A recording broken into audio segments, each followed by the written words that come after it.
1 Korintus pasal 1.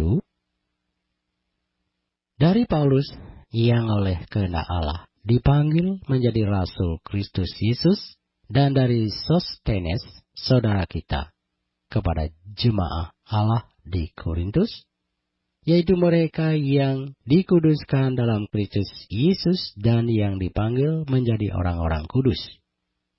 Dengan semua orang di segala tempat yang berseru kepada nama Tuhan kita Yesus Kristus, yaitu Tuhan mereka dan Tuhan kita. Kasih karunia dan damai sejahtera dari Allah Bapa kita dan dari Tuhan Yesus Kristus menyertai kamu. Aku senantiasa mengucap syukur kepada Allahku karena kamu atas kasih karunia Allah yang dianugerahkannya kepada kamu dalam Kristus Yesus.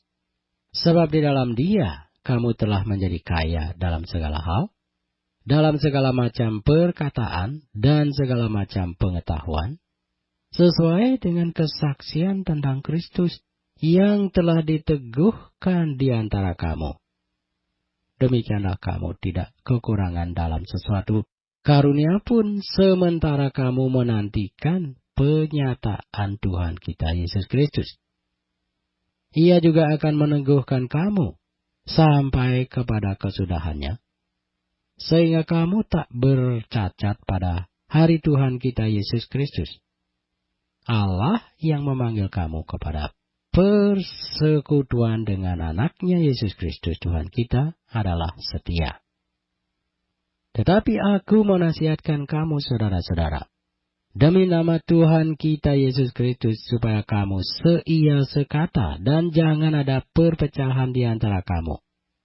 Tetapi sebaliknya, supaya kamu erat bersatu dan sehati sepikir. Sebab saudara-saudaraku, aku telah diberitahukan oleh orang-orang dari keluarga Klu tentang kamu, bahwa ada perselisihan di antara kamu.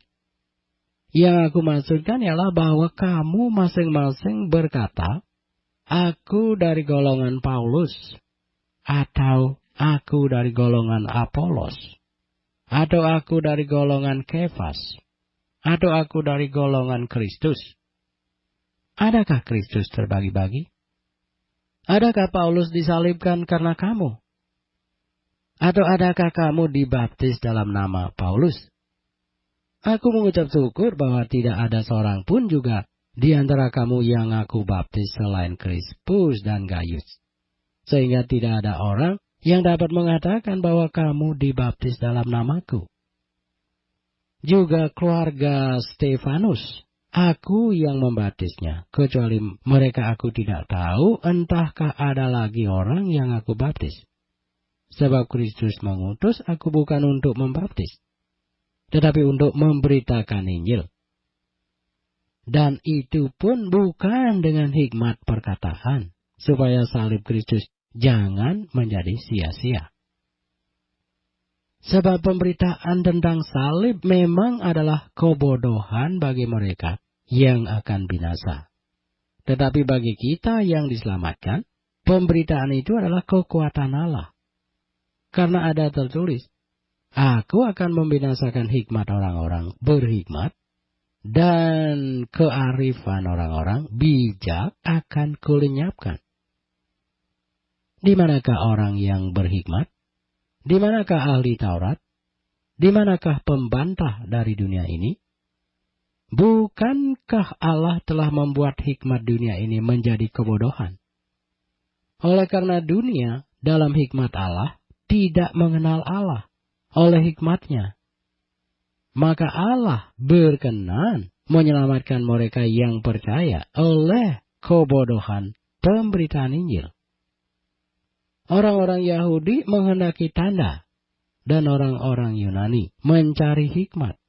Tetapi kami memberitakan Kristus yang disalibkan. Untuk orang Yahudi suatu batu sandungan, dan untuk orang-orang bukan Yahudi suatu kebodohan. Tetapi untuk mereka yang dipanggil, baik orang Yahudi maupun orang bukan Yahudi, Kristus adalah kekuatan Allah dan hikmat Allah. Sebab yang bodoh dari Allah lebih besar hikmatnya daripada manusia. Dan yang lemah dari Allah lebih kuat daripada manusia. Ingat saja, saudara-saudara, bagaimana keadaan kamu ketika kamu dipanggil? Menurut ukuran manusia, tidak banyak orang yang bijak, tidak banyak orang yang berpengaruh, tidak banyak orang yang terpandang. Tetapi apa yang bodoh bagi dunia dipilih Allah untuk memalukan orang-orang yang berhikmat. Dan apa yang lemah bagi dunia dipilih Allah untuk memalukan apa yang kuat. Dan apa yang tidak terpandang dan yang hina bagi dunia dipilih Allah. Bahkan apa yang tidak berarti dipilih Allah untuk meniadakan apa yang berarti. Supaya jangan ada seorang manusia pun yang memegahkan diri di hadapan Allah. Tetapi oleh Dia, kamu berada dalam Kristus Yesus, yang oleh Allah telah menjadi hikmat bagi kita. Ia membenarkan dan menguduskan dan menebus kita. Karena itu, seperti ada tertulis, barang siapa yang bermegah, hendaklah ia bermegah di dalam Tuhan. Demikianlah pula ketika aku datang kepadamu, saudara-saudara. Aku tidak datang dengan kata-kata yang indah atau dengan hikmat untuk menyampaikan kesaksian Allah kepada kamu. Sebab aku telah memutuskan untuk tidak mengetahui apa-apa di antara kamu selain Yesus Kristus, yaitu Dia yang disalibkan. 1 Korintus pasal 2. Barang siapa yang bermegah, hendaklah ia bermegah di dalam Tuhan. Demikianlah pula, ketika aku datang kepadamu saudara-saudara, aku tidak datang dengan kata-kata yang indah atau dengan hikmat untuk menyampaikan kesaksian Allah kepada kamu. Sebab aku telah memutuskan untuk tidak mengetahui apa-apa di antara kamu selain Yesus Kristus, yaitu Dia yang disalibkan. Aku juga telah datang kepadamu dalam kelemahan dan dengan sangat takut dan gentar. Baik perkataanku maupun pemberitaanku tidak kusampaikan dengan kata-kata hikmat yang meyakinkan, tetapi dengan keyakinan akan kekuatan roh. Supaya iman kamu jangan bergantung pada hikmat manusia, tetapi pada kekuatan Allah. Sungguh pun demikian, kami memberitakan hikmat di kalangan mereka yang telah malang, yaitu hikmat yang bukan dari dunia ini, dan yang bukan dari penguasa-penguasa dunia ini, yaitu penguasa-penguasa yang akan ditiadakan. Tetapi yang kami beritakan ialah hikmat Allah, yang tersembunyi dan rahasia yang sebelum dunia dijadikan, telah disediakan Allah bagi kemuliaan kita. Tidak ada dari penguasa dunia ini yang mengenalnya. Sebab kalau sekiranya mereka mengenalnya, mereka tidak menyalibkan Tuhan yang mulia. Tetapi seperti ada tertulis, apa yang tidak pernah dilihat oleh mata, dan tidak pernah didengar oleh telinga, dan yang tidak pernah timbul di dalam hati manusia, semua yang disediakan Allah untuk mereka yang mengasihi Dia. Karena kepada kita, Allah telah menyatakannya oleh Roh, sebab Roh menyelidiki segala sesuatu, bahkan hal-hal yang tersembunyi dalam diri Allah. Siapa gerangan di antara manusia yang tahu apa yang terdapat di dalam diri manusia selain roh manusia sendiri yang ada di dalam dia? Demikian pula lah tidak ada orang yang tahu apa yang terdapat di dalam diri Allah selain roh Allah. Kita tidak menerima roh dunia, tetapi roh yang berasal dari Allah, supaya kita tahu apa yang dikaruniakan Allah kepada kita. Dan karena kami menafsirkan hal-hal rohani kepada mereka yang mempunyai roh, kami berkata-kata tentang karunia-karunia Allah dengan perkataan yang bukan diajarkan kepada kami oleh hikmat manusia, tetapi oleh roh. Tetapi manusia duniawi tidak menerima apa yang berasal dari roh Allah, karena hal itu baginya adalah suatu kebodohan, dan ia tidak dapat memahaminya. Sebab hal itu hanya dapat dinilai secara rohani. Tetapi manusia rohani menilai segala sesuatu, tetapi ia sendiri tidak dinilai oleh orang lain. Sebab siapakah yang mengetahui pikiran Tuhan? Sehingga ia dapat menasihati dia. Tetapi kami memiliki pikiran Kristus. 1 Korintus pasal 3. Dan aku, saudara-saudara, pada waktu itu tidak dapat berbicara dengan kamu seperti dengan manusia rohani, tetapi hanya dengan manusia duniawi yang belum dewasa dalam Kristus. Susulah yang kuberikan kepadamu, bukanlah makanan keras. Sebab kamu belum dapat menerimanya, dan sekarang pun kamu belum dapat menerimanya, karena kamu masih manusia duniawi. Sebab jika di antara kamu ada iri hati dan perselisihan, bukankah hal itu menunjukkan bahwa kamu manusia duniawi? Dan bahwa kamu hidup secara manusiawi? Karena jika yang seorang berkata, aku dari golongan Paulus, dan yang lain berkata, aku dari golongan Apolos, bukankah hal itu menunjukkan bahwa kamu manusia duniawi yang bukan rohani? Jadi apakah Apolos? Apakah Paulus? Pelayan-pelayan Tuhan yang olehnya kamu menjadi percaya, masing-masing menurut jalan yang diberikan Tuhan kepadanya. Aku menanam, Apolos menyiram, tetapi Allah yang memberi pertumbuhan. Karena itu, yang penting bukanlah yang menanam atau yang menyiram, melainkan Allah yang memberi pertumbuhan.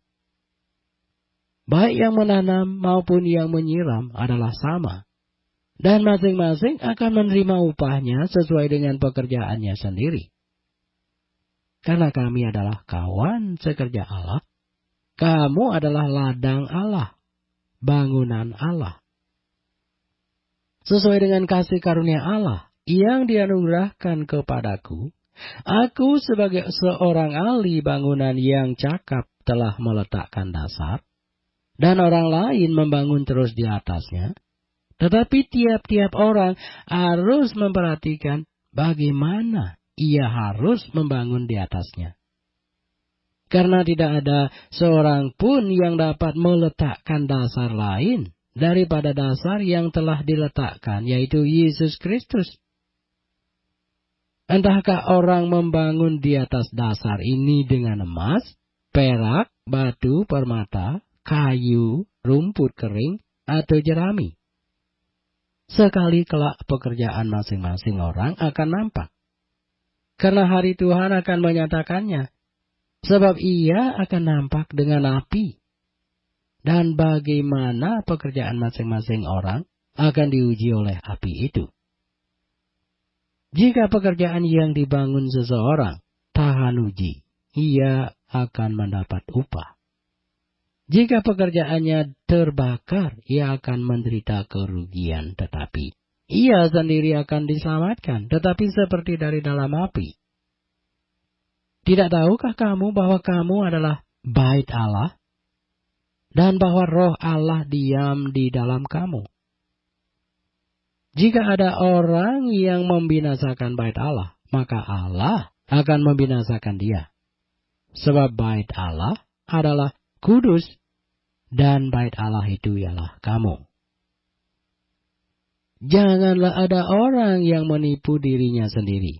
Jika ada di antara kamu yang menyangka dirinya berhikmat menurut dunia ini, biarlah ia menjadi bodoh, supaya ia berhikmat. Karena hikmat dunia ini adalah kebodohan bagi Allah. Sebab ada tertulis, Ia yang menangkap orang berhikmat dalam kecerdikannya. Dan di tempat lain, Tuhan mengetahui rancangan-rancangan orang berhikmat, sesungguhnya semuanya sia-sia belaka. Karena itu, janganlah ada orang yang memegahkan dirinya atas manusia. Sebab segala sesuatu adalah milikmu, baik Paulus, Apolos, maupun Kefas, baik dunia hidup maupun mati, baik waktu sekarang maupun waktu yang akan datang. Semuanya kamu punya, tetapi kamu adalah milik Kristus, dan Kristus adalah milik Allah.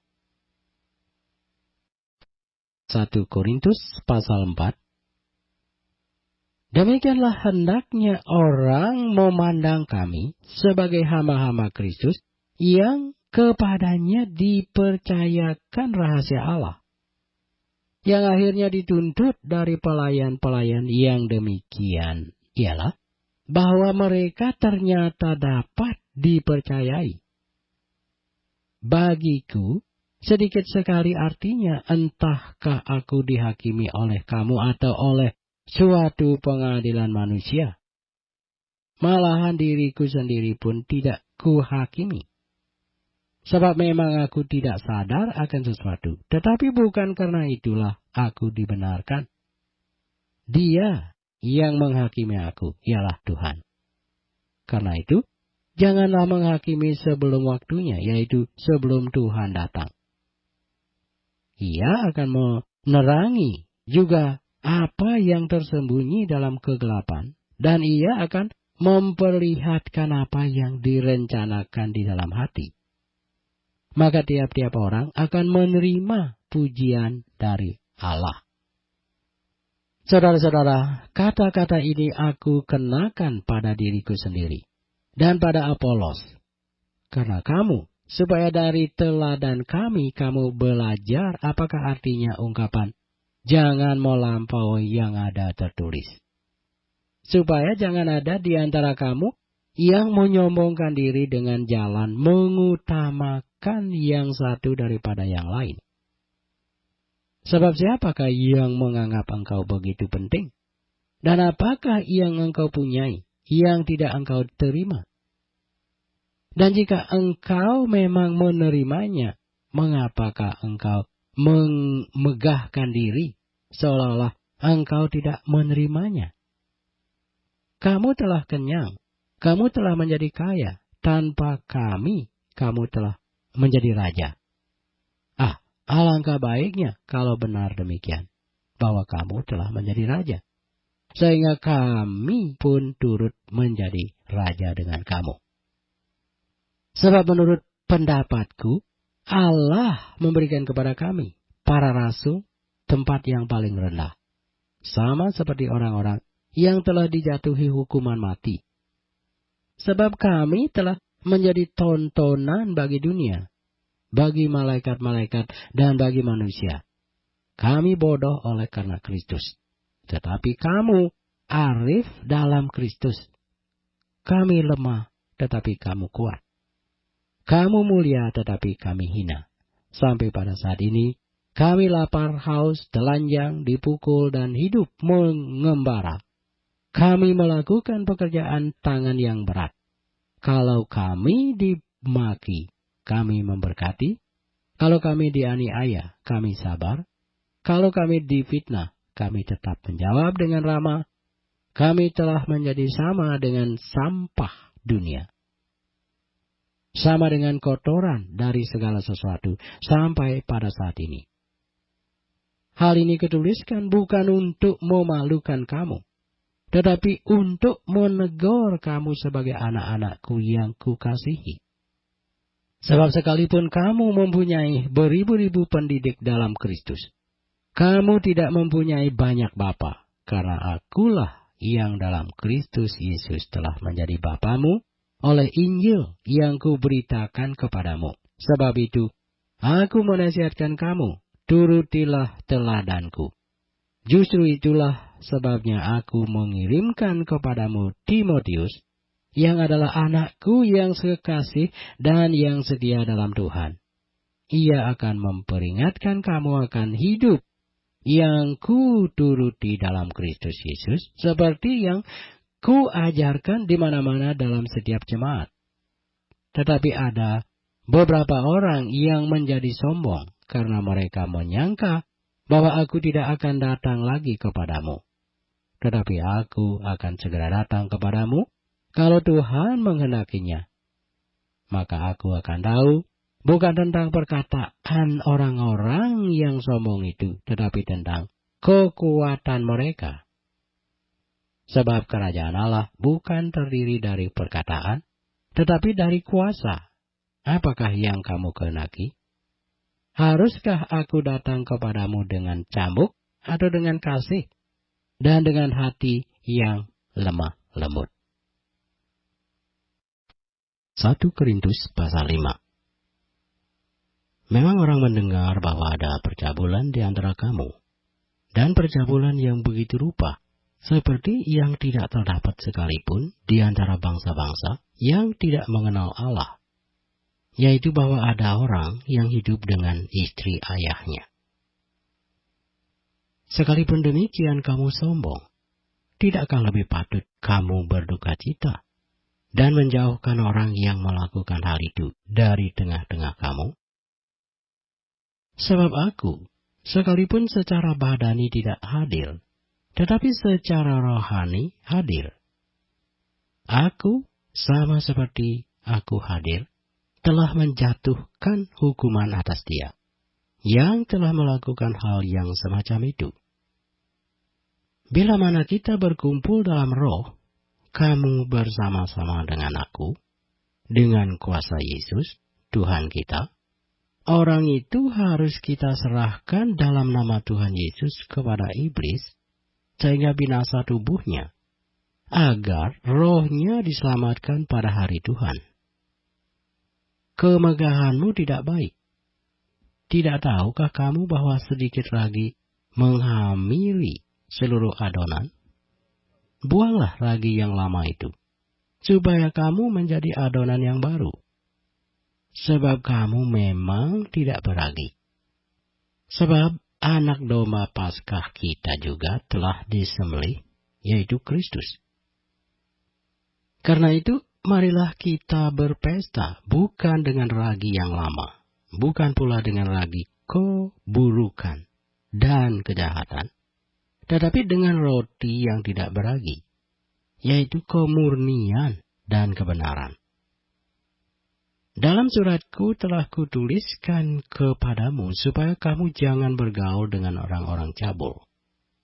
Yang aku maksudkan bukanlah dengan semua orang cabul pada umumnya dari dunia ini, atau dengan semua orang kikir dan penipu, atau dengan semua penyembah berhala. Karena jika demikian, kamu harus meninggalkan dunia ini. Tetapi yang kutuliskan kepada kamu ialah, supaya kamu jangan bergaul dengan orang yang sekalipun menyebut dirinya saudara adalah orang cabul, kikir, penyembah berhala, pemfitnah, pemabuk, atau penipu. Dengan orang yang demikian, janganlah kamu sekali-kali makan bersama-sama. Sebab dengan wewenang apakah aku menghakimi mereka yang berada di luar jemaat? Bukankah kamu hanya menghakimi mereka yang berada di dalam jemaat? Mereka yang berada di luar jemaat akan dihakimi Allah. Usirlah orang yang melakukan kejahatan dari tengah-tengahmu. 1 Korintus pasal 6. Apakah ada seorang di antara kamu yang jika berselisih dengan orang lain, berani mencari keadilan pada orang-orang yang tidak benar, dan bukan pada orang-orang kudus? Atau tidak tahukah kamu bahwa orang-orang kudus akan menghakimi dunia? Dan jika penghakiman dunia berada dalam tangan kamu, tidakkah kamu sanggup untuk mengurus perkara-perkara yang tidak berarti? Tidak tahukah kamu bahwa kita akan menghakimi malaikat-malaikat? Jadi apalagi perkara-perkara biasa dalam hidup kita sehari-hari. Sekalipun demikian, jika kamu harus mengurus perkara-perkara biasa, kamu menyerahkan urusan itu kepada mereka yang tidak berarti dalam jemaat. Hal ini kukatakan untuk memalukan kamu. Tidak adakah seorang di antara kamu yang berhikmat, yang dapat mengurus perkara-perkara dari saudara-saudaranya? Adakah saudara yang satu mencari keadilan terhadap saudara yang lain, dan justru pada orang-orang yang tidak percaya? Adanya saja perkara di antara kamu yang seorang terhadap yang lain telah merupakan kekalahan bagi kamu. Mengapa kamu tidak lebih suka menderita ketidakadilan? Mengapakah kamu tidak lebih suka dirugikan? Tetapi kamu sendiri melakukan ketidakadilan, dan kamu sendiri mendatangkan kerugian, dan hal itu kamu buat terhadap saudara-saudaramu. Atau tidak tahukah kamu bahwa orang-orang yang tidak adil tidak akan mendapat bagian dalam kerajaan Allah? Janganlah sesat. Orang cabul, penyembah berhala, orang berzina, banci, orang pemburit, pencuri, orang kikir, pemabuk, pemfitnah, dan penipu tidak akan mendapat bagian dalam kerajaan Allah. Dan beberapa orang di antara kamu demikianlah dahulu, tetapi kamu telah memberi dirimu disucikan, kamu telah dikuduskan, kamu telah dibenarkan dalam nama Tuhan Yesus Kristus dan dalam roh Allah kita. Segala sesuatu halal bagiku, tetapi bukan semuanya berguna. Segala sesuatu halal bagiku, tetapi aku tidak membiarkan diriku diperhamba oleh suatu apapun. Makanan adalah untuk perut, dan perut untuk makanan. Tetapi kedua-duanya akan dibinasakan Allah. Tetapi tubuh bukanlah untuk percabulan, melainkan untuk Tuhan, dan Tuhan untuk tubuh. Allah yang membangkitkan Tuhan akan membangkitkan kita juga oleh kuasa-Nya. Tidak tahukah kamu bahwa tubuhmu adalah anggota Kristus? Akan kuambilkah anggota Kristus untuk menyerahkannya kepada percabulan? Sekali-kali tidak.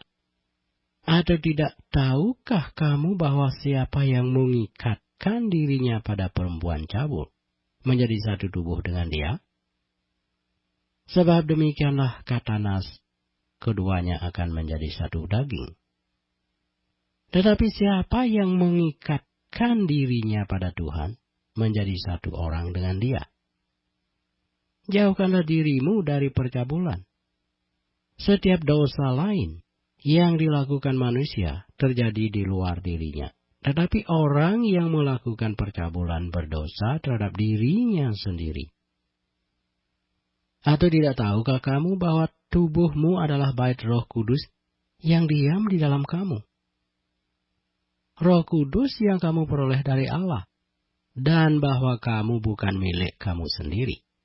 Sebab kamu telah dibeli dan harganya telah lunas dibayar. Karena itu, muliakanlah Allah dengan tubuhmu. 1 Korintus pasal 7. Dan sekarang tentang hal-hal yang kamu tuliskan kepadaku adalah baik bagi laki-laki kalau ia tidak kawin. Tetapi mengingat bahaya percabulan, baiklah setiap laki-laki mempunyai istrinya sendiri dan setiap perempuan mempunyai suaminya sendiri. Hendaklah suami memenuhi kewajibannya terhadap istrinya, demikian pula istri terhadap suaminya. Istri tidak berkuasa atas tubuhnya sendiri, tetapi suaminya. Demikian pula suami tidak berkuasa atas tubuhnya sendiri, tetapi istrinya. Janganlah kamu saling menjauhi kecuali dengan persetujuan bersama untuk sementara waktu, supaya kamu mendapat kesempatan untuk berdoa. Sesudah itu hendaklah kamu kembali hidup bersama-sama, supaya iblis jangan menggodai kamu, karena kamu tidak tahan bertarak. Hal ini kukatakan kepadamu sebagai kelonggaran, bukan sebagai perintah. Namun demikian, alangkah baiknya kalau semua orang seperti aku. Tetapi setiap orang menerima dari Allah karunia-Nya yang khas, yang seorang karunia ini, yang lain karunia itu. Tetapi kepada orang-orang yang tidak kawin dan kepada janda-janda aku anjurkan, supaya baiklah mereka tinggal dalam keadaan seperti aku.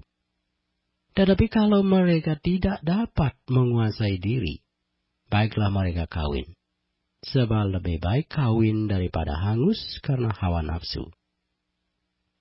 Kepada orang-orang yang telah kawin, aku, tidak, bukan aku, tetapi Tuhan perintahkan, supaya seorang istri tidak boleh menceraikan suaminya. Dan jikalau ia bercerai, ia harus tetap hidup tanpa suami, atau berdamai dengan suaminya. Dan seorang suami tidak boleh menceraikan istrinya. Kepada orang-orang lain aku, bukan Tuhan, katakan, kalau ada seorang saudara beristrikan seorang yang tidak beriman, dan perempuan itu mau hidup bersama-sama dengan dia, janganlah saudara itu menceraikan dia.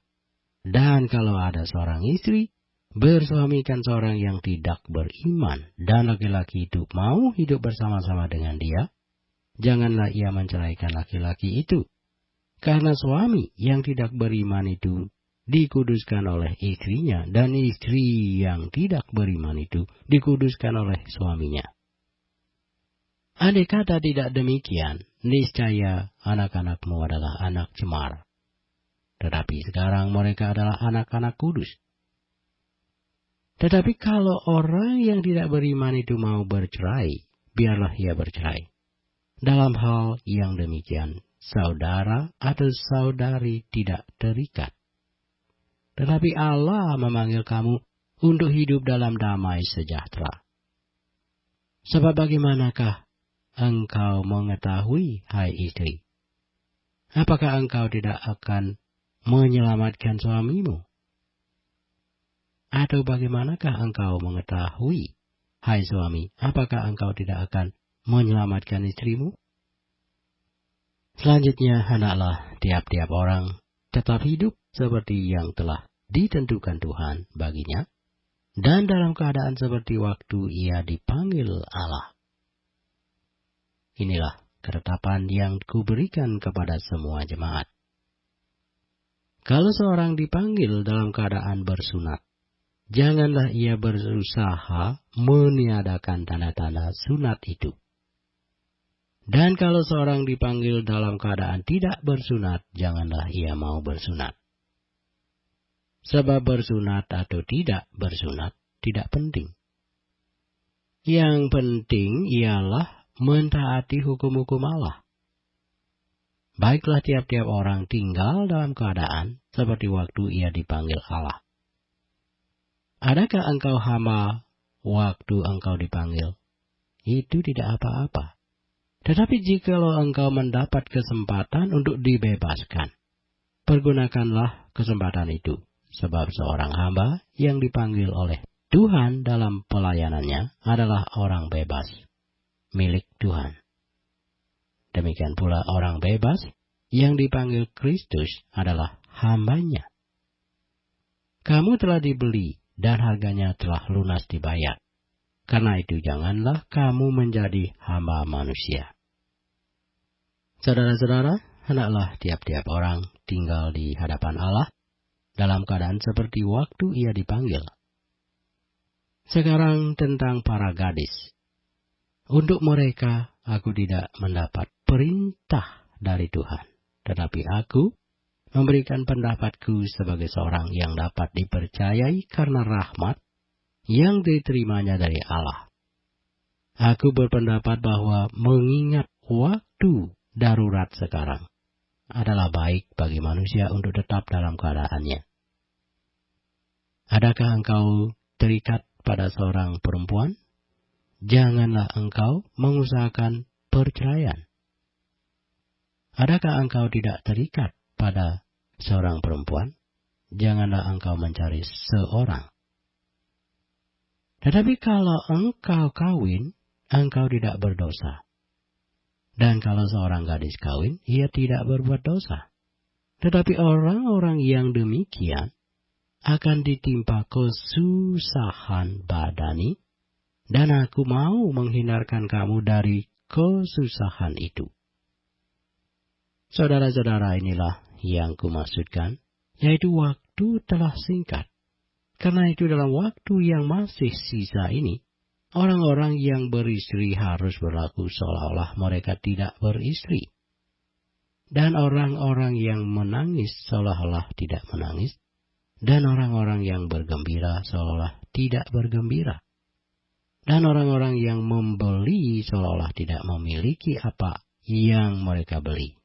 Pendeknya, orang-orang yang mempergunakan barang-barang duniawi seolah-olah sama sekali tidak mempergunakannya. Sebab dunia seperti yang kita kenal sekarang akan berlalu. Aku ingin supaya kamu hidup tanpa kekhawatiran. Orang yang tidak beristri memusatkan perhatiannya pada perkara Tuhan, bagaimana Tuhan berkenan kepadanya. Orang yang beristri memusatkan perhatiannya pada perkara duniawi, bagaimana ia dapat menyenangkan istrinya. Dan dengan demikian perhatiannya terbagi-bagi. Perempuan yang tidak bersuami dan anak-anak gadis memusatkan perhatian mereka pada perkara Tuhan, supaya tubuh dan jiwa mereka kudus. Tetapi perempuan yang bersuami memusatkan perhatiannya pada perkara duniawi. Bagaimana ia dapat menyenangkan suaminya? Semuanya ini kukatakan untuk kepentingan kamu sendiri, bukan untuk menghalang-halangi kamu dalam kebebasan kamu. Tetapi sebaliknya supaya kamu melakukan apa yang benar dan baik, dan melayani Tuhan tanpa gangguan. Tetapi jikalau seorang menyangka bahwa ia tidak berlaku wajar terhadap gadisnya, jika gadisnya itu telah bertambah tua dan ia benar-benar merasa bahwa mereka harus kawin, baiklah mereka kawin kalau ia menghenakinya. Hal itu bukan dosa. Tetapi kalau ada seorang yang tidak dipaksa untuk berbuat demikian, benar-benar yakin dalam hatinya, dan benar-benar menguasai kemauannya, telah mengambil keputusan untuk tidak kawin dengan gadisnya, ia berbuat baik. Jadi orang yang kawin dengan gadisnya berbuat baik, dan orang yang tidak kawin dengan gadisnya berbuat lebih baik. Istri terikat selama suaminya hidup. Kalau suaminya telah meninggal, ia bebas untuk kawin dengan siapa saja yang dikehendakinya, asal orang itu adalah seorang yang percaya. Tetapi menurut pendapatku, ia lebih berbahagia kalau ia tetap tinggal dalam keadaannya. Dan aku berpendapat bahwa aku juga mempunyai roh Allah. 1 Korintus pasal 8. Tentang daging persembahan berhala, kita tahu, kita semua mempunyai pengetahuan. Pengetahuan yang demikian membuat orang menjadi sombong. Tetapi kasih membangun. Jika ada seorang menyangka bahwa ia mempunyai sesuatu pengetahuan, maka ia belum juga mencapai pengetahuan sebagaimana yang harus dicapainya. Tetapi orang yang mengasihi Allah, ia dikenal oleh Allah. Tentang hal makan daging persembahan berhala kita tahu, tidak ada berhala di dunia, dan tidak ada Allah lain daripada Allah yang Esa. Sebab sungguh pun ada apa yang disebut Allah, baik di surga maupun di bumi, Dan memang benar ada banyak Allah dan banyak Tuhan yang demikian. Namun bagi kita hanya ada satu Allah saja, yaitu Bapa, yang daripadanya berasal segala sesuatu. Dan yang untuk Dia kita hidup, dan satu Tuhan saja, yaitu Yesus Kristus, yang olehnya segala sesuatu telah dijadikan dan yang karena Dia kita hidup. Tetapi bukan semua orang yang mempunyai pengetahuan itu. Ada orang yang karena masih terus terikat pada berhala-berhala, makan daging itu sebagai daging persembahan berhala. Dan oleh karena hati nurani mereka lemah, hati nurani mereka itu dinodai olehnya, makanan tidak membawa kita lebih dekat kepada Allah. Kita tidak rugi apa-apa kalau tidak kita makan, dan kita tidak untung apa-apa kalau kita makan. Tetapi jagalah supaya kebebasanmu ini jangan menjadi batu sandungan bagi mereka yang lemah. Karena apabila orang melihat engkau yang mempunyai pengetahuan sedang duduk makan di dalam kuil berhala, bukankah orang yang lemah hati nuraninya itu dikuatkan untuk makan daging persembahan berhala? Dengan jalan demikian orang yang lemah, yaitu saudaramu yang untuknya Kristus telah mati, menjadi binasa karena pengetahuanmu. Jika engkau secara demikian berdosa terhadap saudara-saudaramu dan melukai hati nurani mereka yang lemah, engkau pada hakikatnya berdosa terhadap Kristus. Karena itu apabila makanan menjadi batu sandungan bagi saudaraku, aku untuk selama-lamanya tidak akan mau makan daging lagi, supaya aku jangan menjadi batu sandungan bagi saudaraku. 1 Korintus pasal 9. Bukankah aku rasul? Bukankah aku orang bebas? Bukankah aku telah melihat Yesus Tuhan kita? Bukankah kamu adalah buah pekerjaanku dalam Tuhan? Sekalipun bagi orang lain aku bukanlah rasul, tetapi bagi kamu aku adalah rasul. Sebab hidupmu dalam Tuhan adalah metrai dari kerasulanku. Inilah pembelaanku terhadap mereka yang mengeritik aku. Tidakkah kami mempunyai hak untuk makan dan minum?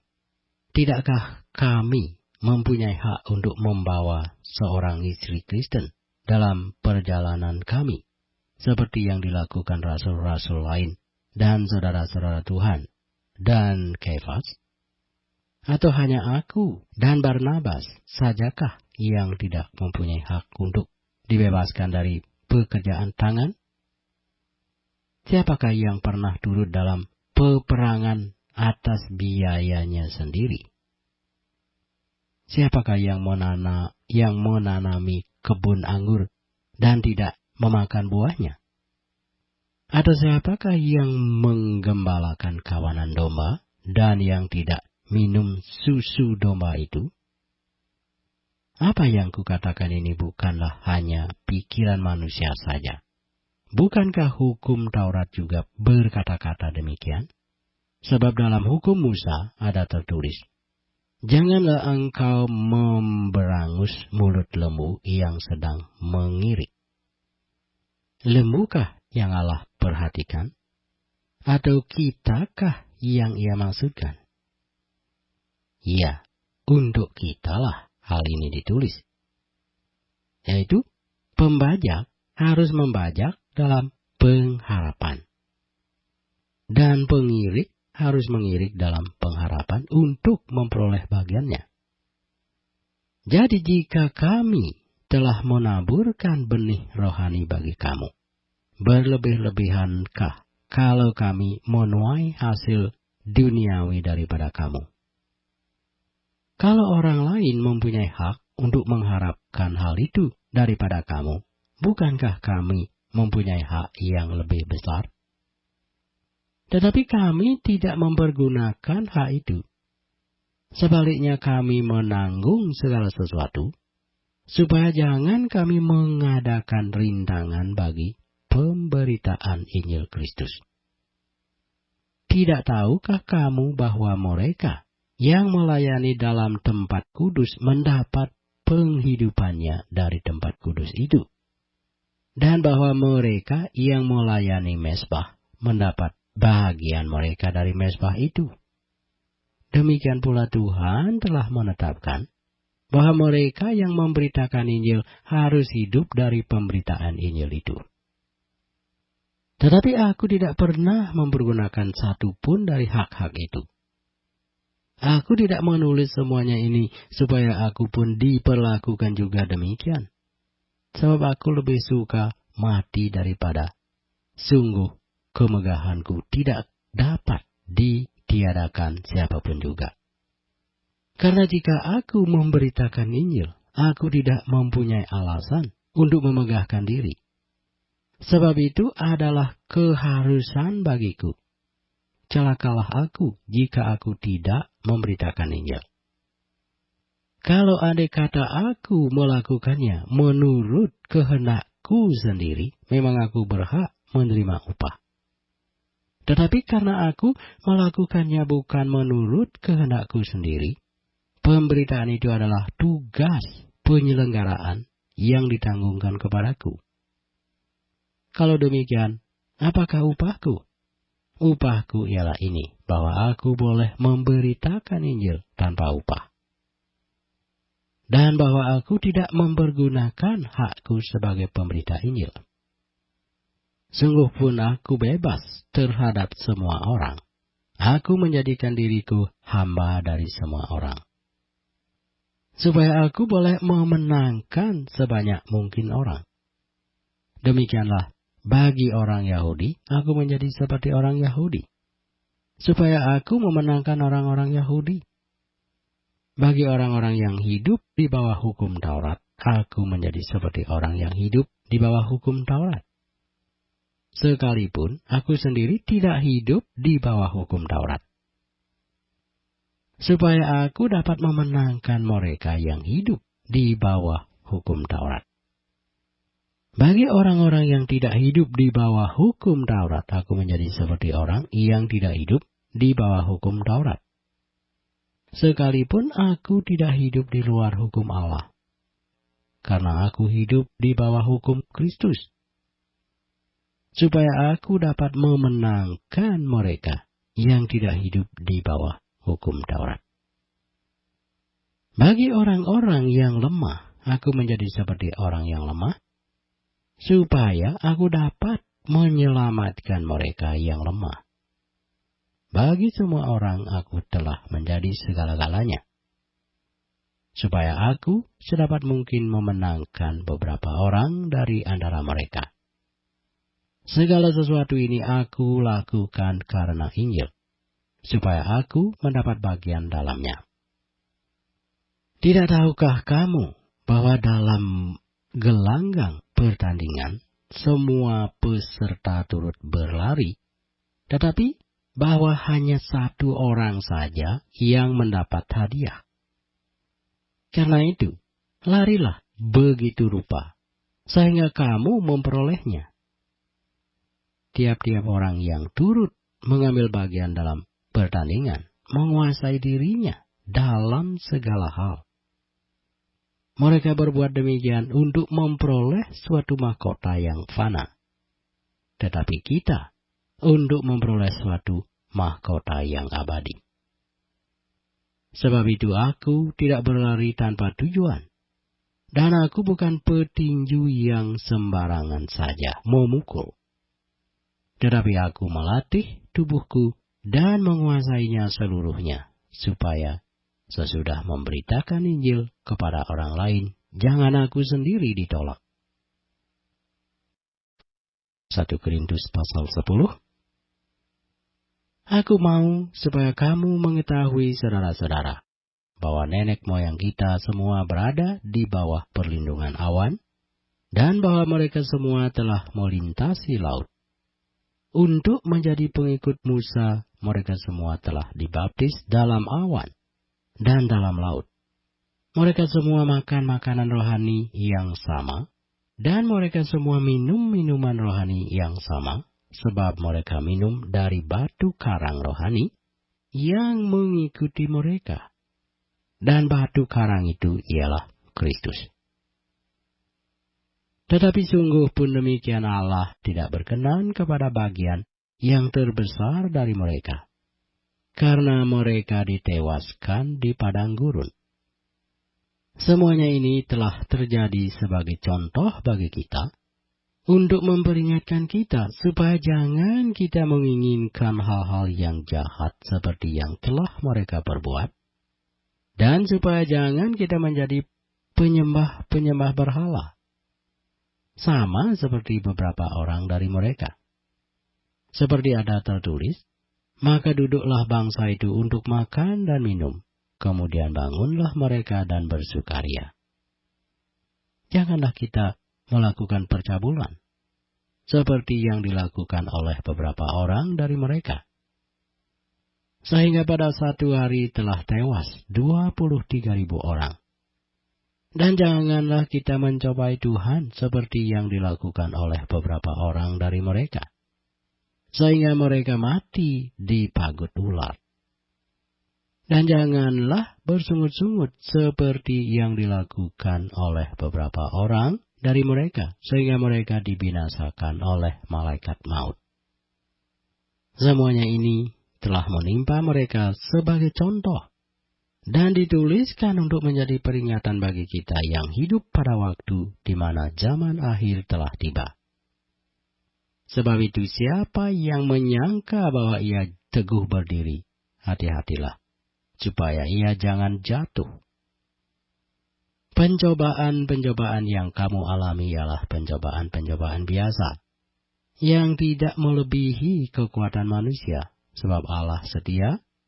Dan karena itu ia tidak akan membiarkan kamu dicobai melampaui kekuatanmu.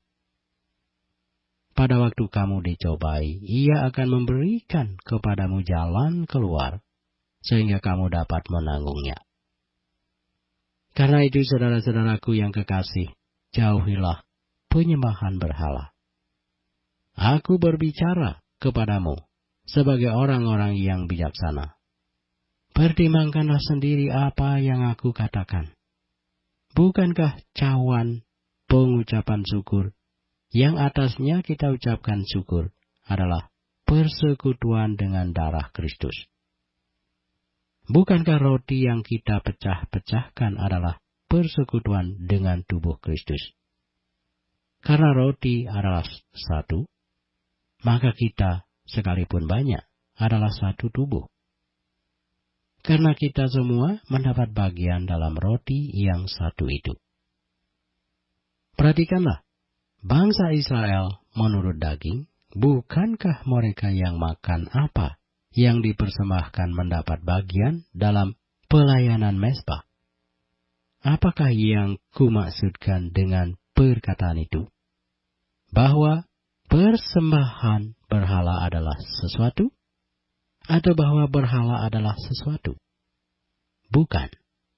Apa yang kumaksudkan ialah bahwa persembahan mereka adalah persembahan kepada roh-roh jahat, bukan kepada Allah. Dan aku tidak mau bahwa kamu bersekutu dengan roh-roh jahat. Kamu tidak dapat minum dari cawan Tuhan dan juga dari cawan roh-roh jahat. Kamu tidak dapat mendapat bagian dalam perjamuan Tuhan dan juga dalam perjamuan roh-roh jahat. Atau, maukah kita membangkitkan cemburu Tuhan? Apakah kita lebih kuat daripada Dia? Segala sesuatu diperbolehkan, benar, tetapi bukan segala sesuatu berguna. Segala sesuatu diperbolehkan, benar, tetapi bukan segala sesuatu membangun. Jangan seorang pun yang mencari keuntungannya sendiri, tetapi hendaklah tiap-tiap orang mencari keuntungan orang lain. Kamu boleh makan segala sesuatu yang dijual di pasar daging, tanpa mengadakan pemeriksaan karena keberatan-keberatan hati nurani. Karena bumi serta segala isinya adalah milik Tuhan. Kalau kamu diundang makan oleh seorang yang tidak percaya, dan undangan itu kamu terima, makanlah apa saja yang dihidangkan kepadamu, tanpa mengadakan pemeriksaan karena keberatan-keberatan hati nurani. Tetapi kalau seorang berkata kepadamu, itu persembahan berhala, janganlah engkau memakannya. Oleh karena dia yang mengatakan hal itu kepadamu, dan karena keberatan-keberatan hati nurani. Yang aku maksudkan dengan keberatan-keberatan bukanlah keberatan-keberatan hati nuranimu sendiri, tetapi keberatan-keberatan hati nurani orang lain itu. Mungkin ada orang yang berkata, mengapa kebebasanku harus ditentukan oleh keberatan-keberatan hati nurani orang lain? Kalau aku mengucap syukur atas apa yang aku turut memakannya, mengapa orang berkata jahat tentang aku karena makanan yang atasnya aku mengucap syukur? Aku menjawab, jika engkau makan, atau jika engkau minum, atau jika engkau melakukan sesuatu yang lain, lakukanlah semuanya itu untuk kemuliaan Allah. Janganlah kamu menimbulkan syak dalam hati orang, baik orang Yahudi atau orang Yunani, maupun jemaat Allah. Sama seperti aku juga berusaha menyenangkan hati semua orang dalam segala hal, bukan untuk kepentingan diriku, tetapi untuk kepentingan orang banyak, supaya mereka beroleh selamat. 1 Korintus pasal 11. Jadilah pengikutku sama seperti aku juga menjadi pengikut Kristus. Aku harus memuji kamu, sebab dalam segala sesuatu kamu tetap mengingat akan aku, dan teguh berpegang pada ajaran yang kuteruskan kepadamu. Tetapi aku mau supaya kamu mengetahui hal ini, yaitu kepala dari tiap-tiap laki-laki ialah Kristus, kepala dari perempuan ialah laki-laki, dan kepala dari Kristus ialah Allah. Tiap-tiap laki-laki yang berdoa atau bernubuat dengan kepala yang bertudung, menghina kepalanya. Tetapi tiap-tiap perempuan yang berdoa atau bernubuat dengan kepala yang tidak bertudung, menghina kepalanya. Sebab ia sama dengan perempuan yang dicukur rambutnya. Sebab jika perempuan tidak mau menudungi kepalanya, maka haruslah ia juga menggunting rambutnya. Tetapi jika bagi perempuan adalah penghinaan bahwa rambutnya digunting atau dicukur, maka haruslah ia menudungi kepalanya. Sebab laki-laki tidak perlu menudungi kepalanya. Ia menyinarkan gambaran dan kemuliaan Allah. Tetapi perempuan menyinarkan kemuliaan laki-laki. Sebab laki-laki tidak berasal dari perempuan, tetapi perempuan berasal dari laki-laki. Dan laki-laki tidak diciptakan karena perempuan, tetapi perempuan diciptakan karena laki-laki. Sebab itu perempuan harus memakai tanda wibawa di kepalanya oleh karena para malaikat. Namun demikian dalam Tuhan, tidak ada perempuan tanpa laki-laki, dan tidak ada laki-laki tanpa perempuan. Sebab sama seperti perempuan berasal dari laki-laki, demikian pula laki-laki dilahirkan oleh perempuan, dan segala sesuatu berasal dari Allah. Pertimbangkanlah sendiri, patutkah perempuan berdoa kepada Allah dengan kepala yang tidak bertudung? Bukankah Allah sendiri menyatakan kepadamu bahwa adalah kehinaan bagi laki-laki jika ia berambut panjang?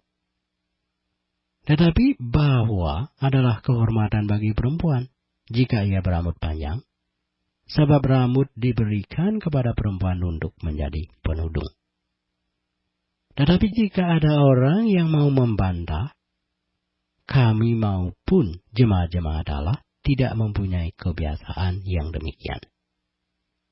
Dalam peraturan-peraturan yang berikut aku tidak dapat memuji kamu, sebab pertemuan-pertemuanmu tidak mendatangkan kebaikan, tetapi mendatangkan keburukan.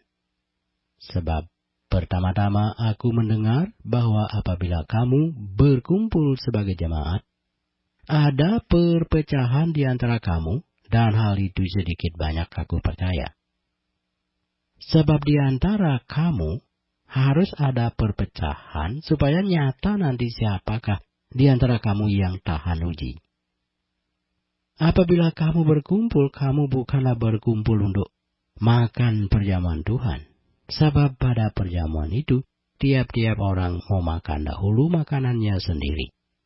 Sehingga yang seorang lapar, dan yang lain mabuk. Apakah kamu tidak mempunyai rumah sendiri untuk makan dan minum? Atau maukah kamu menghinakan jemaat Allah dan memalukan orang-orang yang tidak mempunyai apa-apa? Apakah yang kukatakan kepada kamu? Memuji kamu? Dalam hal ini aku tidak memuji. Sebab apa yang telah kuteruskan kepadamu telah aku terima dari Tuhan, yaitu bahwa Tuhan Yesus pada malam waktu ia diserahkan mengambil roti, dan sesudah itu ia mengucap syukur atasnya, ia memecah-mecahkannya dan berkata, inilah tubuhku, yang diserahkan bagi kamu. Perbuatlah ini menjadi peringatan akan aku. Demikian juga, ia mengambil cawan sesudah makan, lalu berkata, cawan ini adalah perjanjian baru yang dimeteraikan oleh darahku. Perbuatlah ini setiap kali kamu meminumnya, menjadi peringatan akan aku. Sebab setiap kali kamu makan roti ini dan minum cawan ini, kamu memberitakan kematian Tuhan sampai ia datang. Jadi barang siapa dengan cara yang tidak layak makan roti atau minum cawan Tuhan, ia berdosa terhadap tubuh dan darah Tuhan. Karena itu hendaklah tiap-tiap orang memuji dirinya sendiri. Dan baru sesudah itu ia makan roti dan minum dari cawan itu. Karena barang siapa makan dan minum tanpa mengakui tubuh Tuhan, ia mendatangkan hukuman atas dirinya. Sebab itu banyak di antara kamu yang lemah dan sakit, dan tidak sedikit yang meninggal. Kalau kita menguji diri kita sendiri, hukuman tidak menimpa kita. Tetapi kalau kita menerima hukuman dari Tuhan, kita dididik supaya kita tidak akan dihukum bersama-sama dengan dunia. Karena itu, saudara-saudaraku, jika kamu berkumpul untuk makan, nantikanlah olehmu seorang akan yang lain. Kalau ada orang yang lapar, baiklah ia makan dahulu di rumahnya, supaya jangan kamu berkumpul untuk dihukum. Hal-hal yang lain akan kuatur kalau aku datang. 1 Korintus pasal 12. Sekarang tentang karunia-karunia roh. Aku mau, saudara-saudara, supaya kamu mengetahui kebenarannya. Kamu tahu bahwa pada waktu kamu masih belum mengenal Allah, kamu tanpa berpikir ditarik kepada berhala-berhala yang bisu. Karena itu, aku mau meyakinkan kamu bahwa tidak ada seorang pun yang berkata-kata oleh Roh Allah dapat berkata, terkutuklah Yesus. Dan tidak ada seorang pun yang dapat mengaku Yesus adalah Tuhan selain oleh Roh Kudus. Ada rupa-rupa karunia, tetapi satu roh. Dan ada rupa-rupa pelayanan, tetapi satu Tuhan. Dan ada berbagai-bagai perbuatan ajaib, tetapi Allah adalah satu yang mengerjakan semuanya dalam semua orang.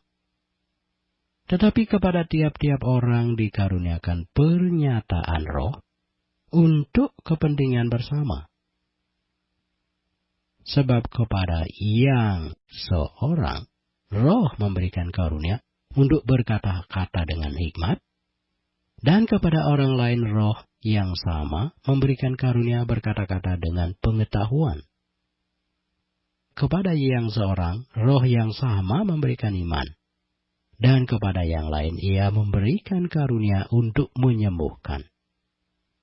Kepada yang seorang, roh memberikan kuasa untuk mengadakan mujizat. Dan kepada yang lain ia memberikan karunia untuk bernubuat. Dan kepada yang lain lagi ia memberikan karunia untuk membedakan bermacam-macam roh. Kepada yang seorang ia memberikan karunia untuk berkata-kata dengan bahasa roh. Dan kepada yang lain ia memberikan karunia untuk menafsirkan bahasa roh itu. Tetapi semuanya ini dikerjakan oleh roh yang satu dan yang sama, yang memberikan karunia kepada tiap-tiap orang secara khusus, seperti yang dikehendakinya. Karena sama seperti tubuh itu satu, dan anggota-anggotanya banyak, dan segala anggota itu sekalipun banyak, merupakan satu tubuh. Demikian pula Kristus. Sebab dalam satu roh, kita semua, baik orang Yahudi maupun orang Yunani, baik budak maupun orang merdeka, telah dibaptis menjadi satu tubuh, dan kita semua diberi minum dari satu roh. Karena tubuh juga tidak terdiri dari satu anggota, tetapi atas banyak anggota. Andai kata kaki berkata, karena aku bukan tangan, aku tidak termasuk tubuh. Jadi benarkah ia tidak termasuk tubuh? Dan andai kata telinga berkata, karena aku bukan mata, aku tidak termasuk tubuh. Jadi benarkah ia tidak termasuk tubuh? Andai kata tubuh seluruhnya adalah mata, di manakah pendengaran? Andai kata seluruhnya adalah telinga, di manakah penciuman? Tetapi Allah telah memberikan kepada anggota masing-masing secara khusus suatu tempat pada tubuh, seperti yang dikehendakinya. Andai kata semuanya adalah satu anggota, di manakah tubuh? Memang ada banyak anggota, tetapi hanya satu tubuh. Jadi mata tidak dapat berkata kepada tangan, aku tidak membutuhkan engkau. Dan kepala tidak dapat berkata kepada kaki, aku tidak membutuhkan engkau. Malahan justru anggota-anggota tubuh yang nampaknya paling lemah, yang paling dibutuhkan. Dan kepada anggota-anggota tubuh yang menurut pemandangan kita kurang terhormat, kita berikan penghormatan khusus. Dan terhadap anggota-anggota kita yang tidak elok, kita berikan perhatian khusus. Hal itu tidak dibutuhkan oleh anggota-anggota kita yang elok. Allah telah menyusun tubuh kita begitu rupa, sehingga kepada anggota-anggota yang tidak mulia diberikan penghormatan khusus, supaya jangan terjadi perpecahan dalam tubuh. Tetapi supaya anggota-anggota yang berbeda itu saling memperhatikan. Karena itu, jika satu anggota menderita, semua anggota turut menderita. Jika satu anggota dihormati, semua anggota turut bersukacita. Kamu semua adalah tubuh Kristus, dan kamu masing-masing adalah anggotanya. Dan Allah telah menetapkan beberapa orang dalam jemaat.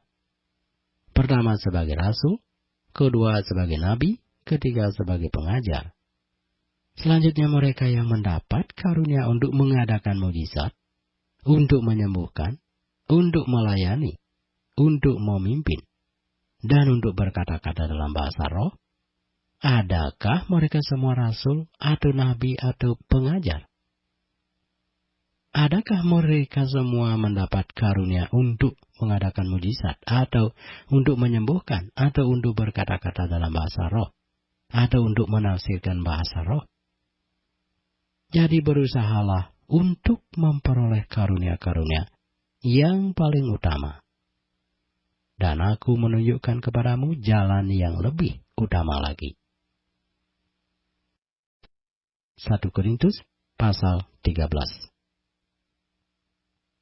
Sekalipun aku dapat berkata-kata dengan semua bahasa manusia dan bahasa malaikat, tetapi jika aku tidak mempunyai kasih, aku sama dengan gong yang berkumandang dan canang yang gemercing. Sekalipun aku mempunyai karunia untuk bernubuat, dan aku mengetahui segala rahasia dan memiliki seluruh pengetahuan, dan sekalipun aku memiliki iman yang sempurna untuk memindahkan gunung, tetapi jika aku tidak mempunyai kasih, aku sama sekali tidak berguna. Dan sekalipun aku membagi-bagikan segala sesuatu yang ada padaku, bahkan menyerahkan tubuhku untuk dibakar, tetapi jika aku tidak mempunyai kasih, sedikit pun tidak ada faedahnya bagiku. Kasih itu sabar, kasih itu murah hati, ia tidak cemburu, ia tidak memegahkan diri dan tidak sombong. Ia tidak melakukan yang tidak sopan dan tidak mencari keuntungan diri sendiri. Ia tidak pemarah dan tidak menyimpan kesalahan orang lain. Ia tidak bersuka cita karena ketidakadilan, tetapi karena kebenaran. Ia menutupi segala sesuatu, percaya segala sesuatu, mengharapkan segala sesuatu, sabar menanggung segala sesuatu. Kasih tidak berkesudahan, nubuat akan berakhir, bahasa roh akan berhenti, pengetahuan akan lenyap, sebab pengetahuan kita tidak lengkap, dan nubuat kita tidak sempurna. Tetapi jika yang sempurna tiba, maka yang tidak sempurna itu akan lenyap. Ketika aku kanak-kanak, aku berkata-kata seperti kanak-kanak, aku merasa seperti kanak-kanak. Aku berpikir seperti kanak-kanak. Sekarang sesudah aku menjadi dewasa, aku meninggalkan sifat kanak-kanak itu. Karena sekarang kita melihat dalam cermin suatu gambaran yang samar-samar, tetapi nanti kita akan melihat muka dengan muka. Sekarang aku hanya mengenal dengan tidak sempurna, tetapi nanti aku akan mengenal dengan sempurna, seperti aku sendiri dikenal. Demikianlah tinggal ketiga hal ini, yaitu iman, pengharapan, dan kasih. Dan yang paling besar diantaranya ialah kasih. 1 Korintus pasal 14. Kejarlah kasih itu, dan usahakanlah dirimu memperoleh karunia-karunia roh, terutama karunia untuk bernubuat. Siapa yang berkata-kata dengan bahasa roh tidak berkata-kata kepada manusia, tetapi kepada Allah. Sebab tidak ada seorang pun yang mengerti bahasanya, oleh roh ia mengucapkan hal-hal yang rahasia. Tetapi siapa yang bernubuat ia berkata-kata kepada manusia. Ia membangun, menasihati, dan menghibur. Siapa yang berkata-kata dengan bahasa roh, ia membangun dirinya sendiri. Tetapi siapa yang bernubuat, ia membangun jemaat. Aku suka supaya kamu semua berkata-kata dengan bahasa roh, tetapi lebih daripada itu, supaya kamu bernubuat. Sebab orang yang bernubuat lebih berharga daripada orang yang berkata-kata dengan bahasa roh, kecuali kalau orang itu juga menafsirkannya sehingga jemaat dapat dibangun. Jadi saudara-saudara, jika aku datang kepadamu dan berkata-kata dengan bahasa roh, apakah gunanya itu bagiku jika aku tidak menyampaikan kepadamu pernyataan Allah, atau pengetahuan, atau nubuat, atau pengajaran? Sama halnya dengan alat-alat yang tidak berjiwa, tetapi yang bernyanyi seperti seruling dan kecapi. Bagaimanakah orang dapat mengetahui lagu apakah yang dimainkan, seruling atau kecapi, kalau keduanya tidak mengeluarkan bunyi yang berbeda? Atau jika nafiri tidak mengeluarkan bunyi yang terang, siapakah yang menyiapkan diri untuk berperang? Demikianlah juga kamu yang berkata-kata dengan bahasa roh. Jika kamu tidak mempergunakan kata-kata yang jelas, bagaimanakah orang dapat mengerti apa yang kamu katakan?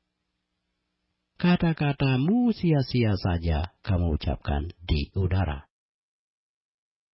Ada banyak, entah berapa banyak macam bahasa di dunia. Sekalipun demikian, tidak ada satupun di antaranya yang mempunyai bunyi yang tidak berarti. Tetapi jika aku tidak mengetahui arti bahasa itu, aku menjadi orang asing bagi dia yang mempergunakannya, dan dia orang asing bagiku. Demikian pula dengan kamu. Kamu memang berusaha untuk memperoleh karunia-karunia roh.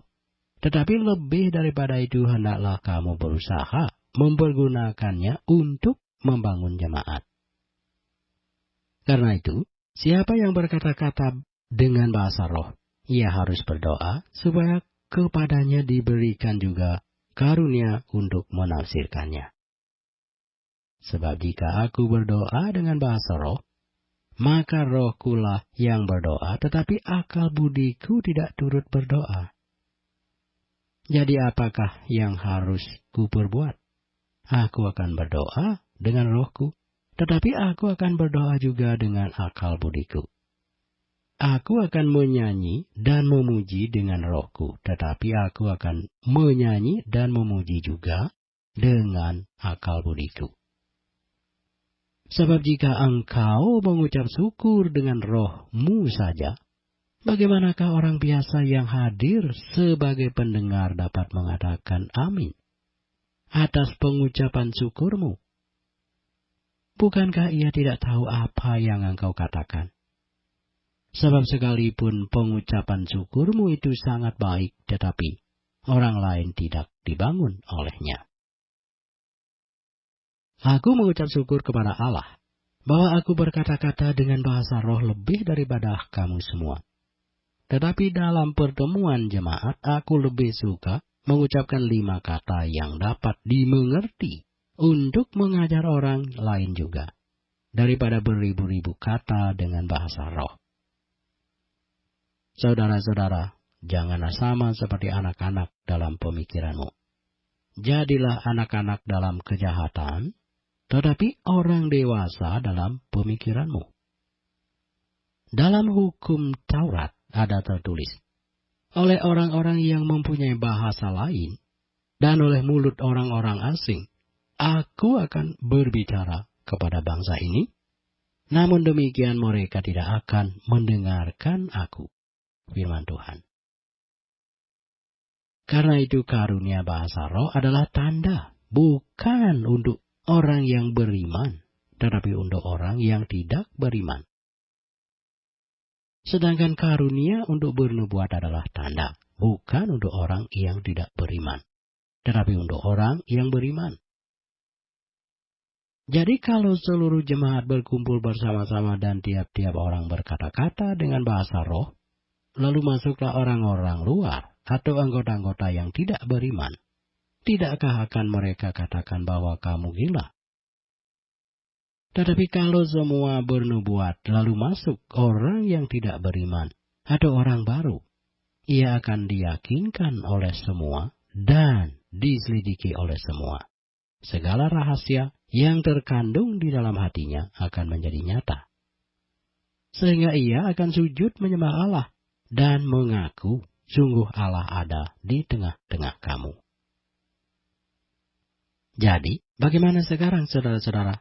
Bila mana kamu berkumpul, hendaklah tiap-tiap orang mempersembahkan sesuatu, yang seorang mazmur, yang lain pengajaran, atau pernyataan Allah, atau karunia bahasa roh, atau karunia untuk menafsirkan bahasa roh, tetapi semuanya itu harus dipergunakan untuk membangun. Jika ada yang berkata-kata dengan bahasa roh, biarlah 2 atau sebanyak-banyaknya 3 orang, seorang demi seorang, dan harus ada seorang lain untuk menafsirkannya. Jika tidak ada orang yang dapat menafsirkannya, hendaklah mereka berdiam diri dalam pertemuan jemaat dan hanya boleh berkata-kata kepada dirinya sendiri dan kepada Allah. Tentang nabi-nabi, baiklah 2 atau 3 orang di antaranya berkata-kata, dan yang lain menanggapi apa yang mereka katakan. Tetapi jika seorang lain yang duduk di situ mendapat pernyataan, maka yang pertama itu harus berdiam diri. Sebab kamu semua boleh bernubuat seorang demi seorang, sehingga kamu semua dapat belajar dan beroleh kekuatan. Karunia nabi takluk kepada nabi-nabi. Sebab Allah tidak mengenaki kekacauan, tetapi damai sejahtera. Sama seperti dalam semua jemaat orang-orang kudus, perempuan-perempuan harus berdiam diri dalam pertemuan-pertemuan jemaat. Sebab mereka tidak diperbolehkan untuk berbicara, mereka harus menundukkan diri seperti yang dikatakan juga oleh hukum Taurat. Jika mereka ingin mengetahui sesuatu, baiklah mereka menanyakannya kepada suaminya di rumah. Sebab tidak sopan bagi perempuan untuk berbicara dalam pertemuan jemaat. Atau, adakah firman Allah mulai dari kamu? Atau hanya kepada kamu sajakah firman itu telah datang? Jika seorang menganggap dirinya nabi atau orang yang mendapat karunia rohani, ia harus sadar bahwa apa yang kukatakan kepadamu adalah perintah Tuhan. Tetapi jika ia tidak mengindahkannya, janganlah kamu mengindahkan dia. Karena itu, saudara-saudaraku, usahakanlah dirimu untuk memperoleh karunia untuk bernubuat. Dan janganlah melarang orang yang berkata-kata dengan bahasa roh. Tetapi segala sesuatu harus berlangsung dengan sopan dan teratur. 1 Korintus pasal 15. Dan sekarang saudara-saudara, aku mau mengingatkan kamu kepada Injil yang aku beritakan kepadamu, dan yang kamu terima, dan yang di dalamnya kamu teguh berdiri. Oleh Injil itu kamu diselamatkan, asal kamu teguh berpegang padanya, seperti yang telah kuberitakan kepadamu, kecuali kalau kamu telah sia-sia saja menjadi percaya. Sebab yang sangat penting telah kusampaikan kepadamu, yaitu apa yang telah kuterima sendiri, ialah bahwa Kristus telah mati karena dosa-dosa kita. Sesuai dengan kitab suci, bahwa ia telah dikuburkan dan bahwa ia telah dibangkitkan pada hari yang ketiga, sesuai dengan kitab suci, bahwa ia telah menampakkan diri kepada Kefas dan kemudian kepada ke-12 muridnya.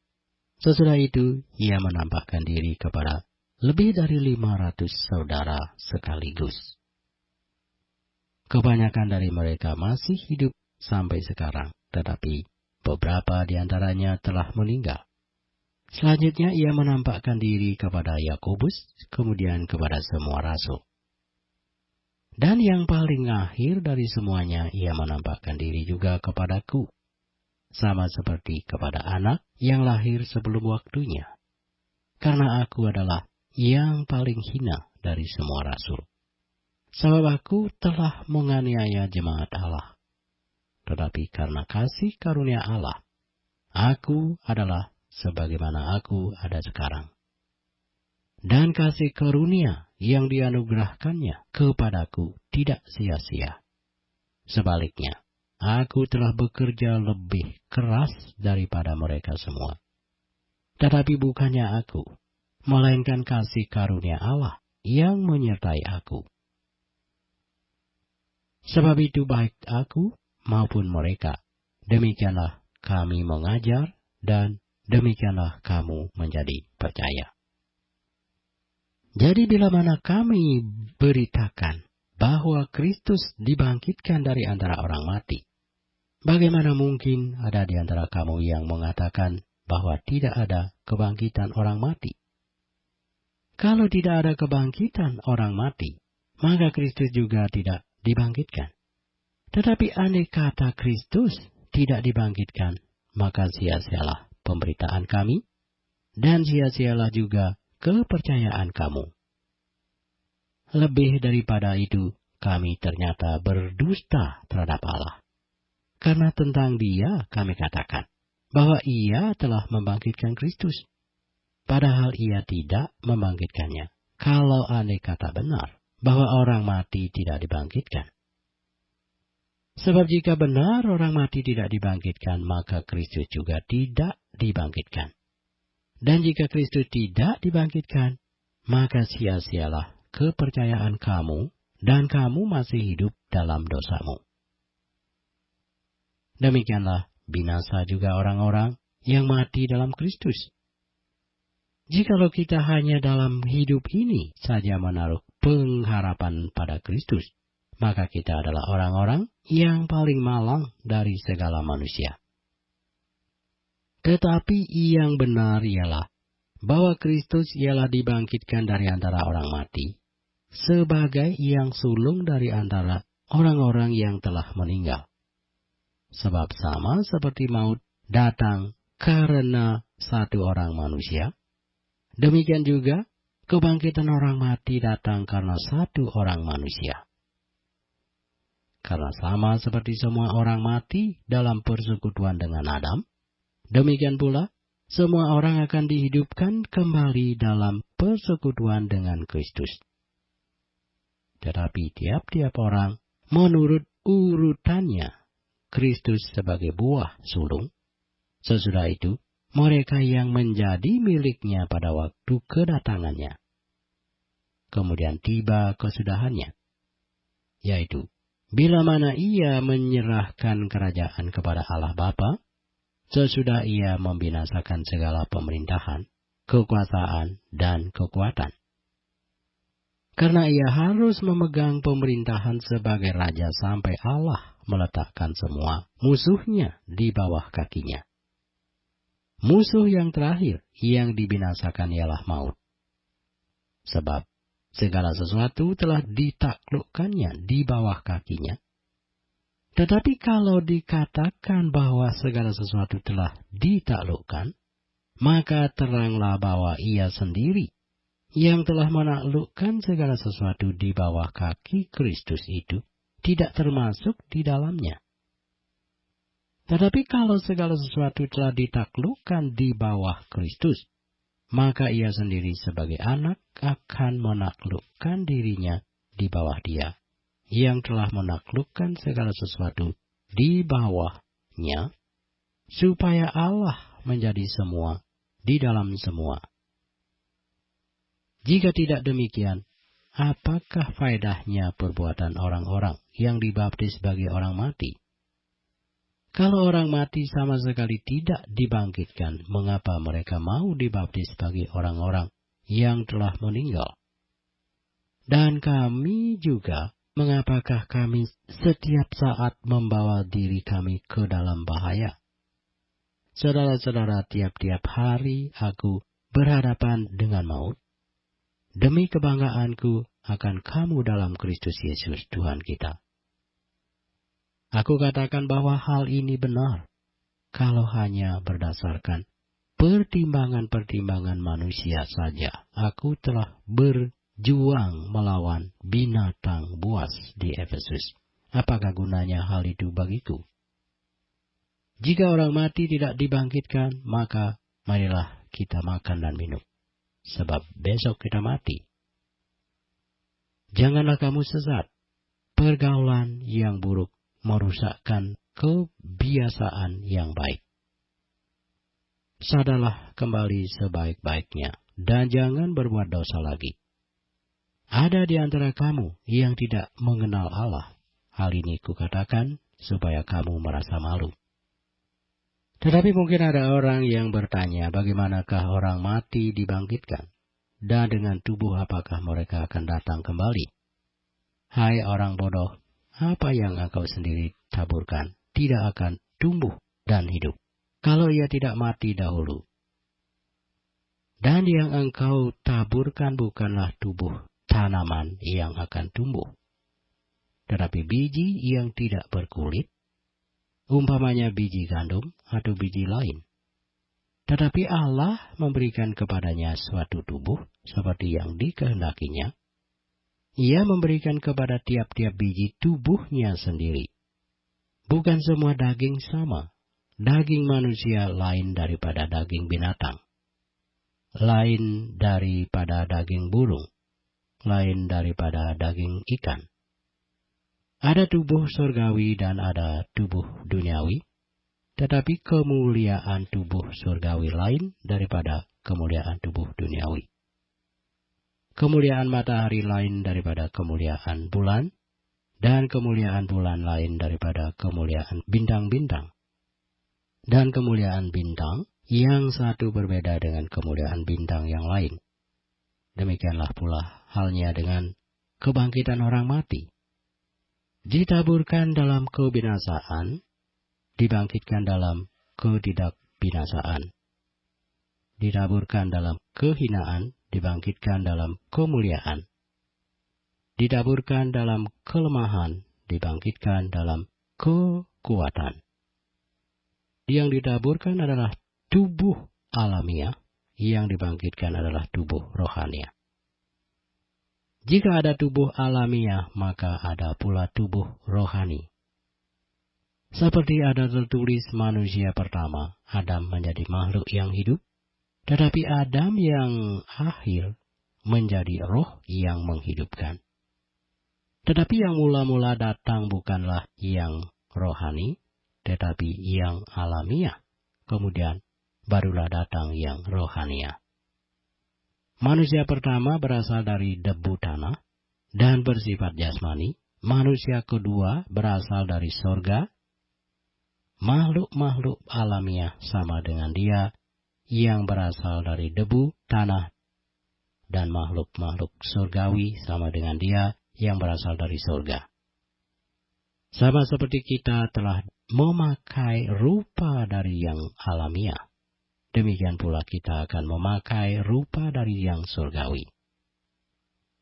Saudara-saudara, inilah yang hendak kukatakan kepadamu, yaitu bahwa daging dan darah tidak mendapat bagian dalam kerajaan Allah, dan bahwa yang binasa tidak mendapat bagian dalam apa yang tidak binasa.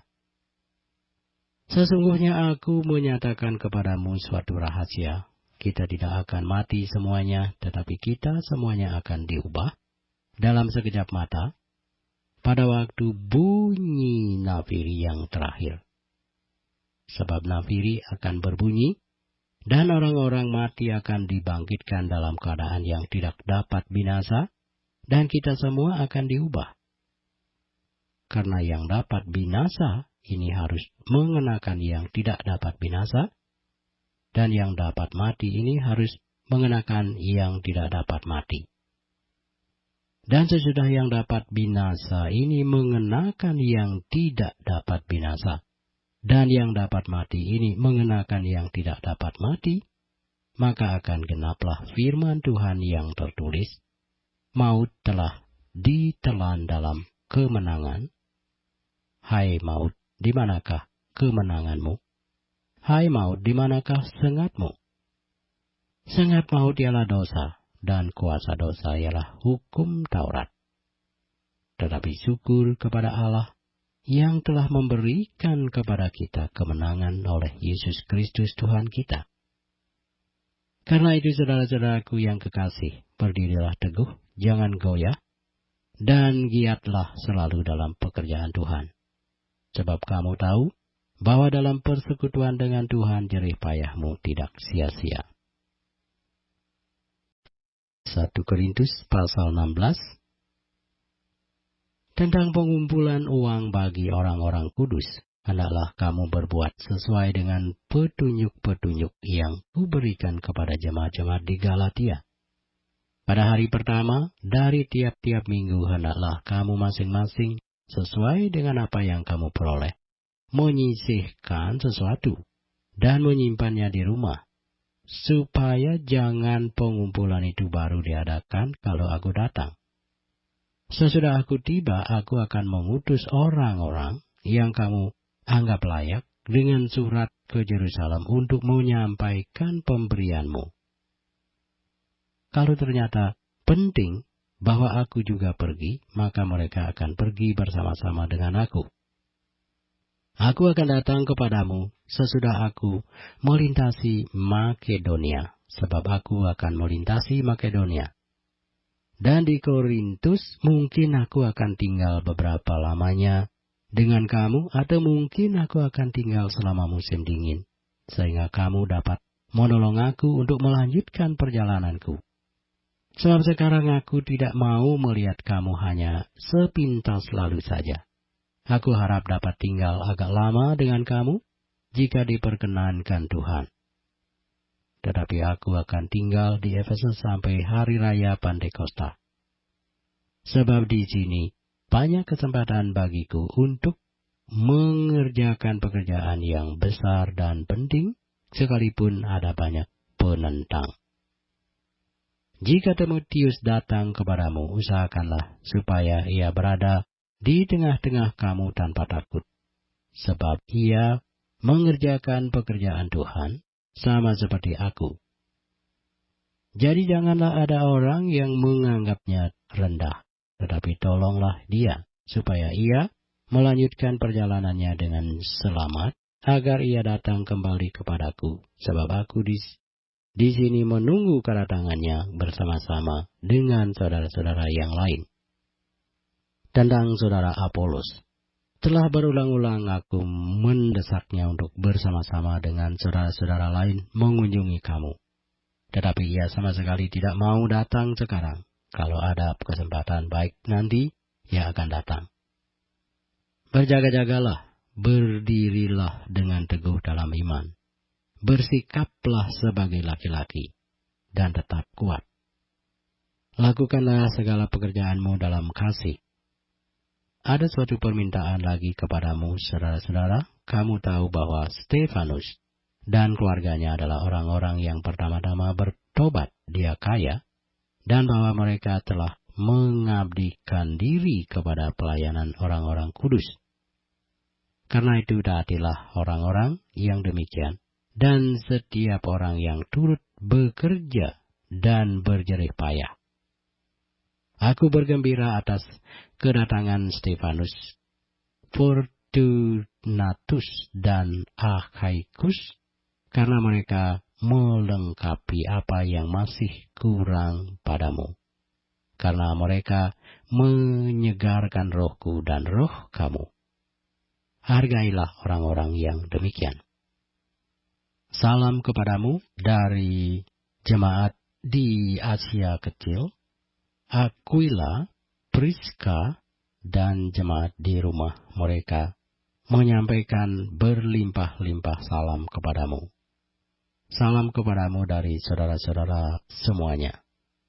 Sampaikanlah salam seorang kepada yang lain dengan cium kudus. Dengan tanganku sendiri aku menulis ini, salam dari Paulus. Siapa yang tidak mengasihi Tuhan, terkutuklah ia. Maranatha. Kasih karunia Tuhan Yesus menyertai kamu. Kasihku menyertai kamu sekalian dalam Kristus Yesus.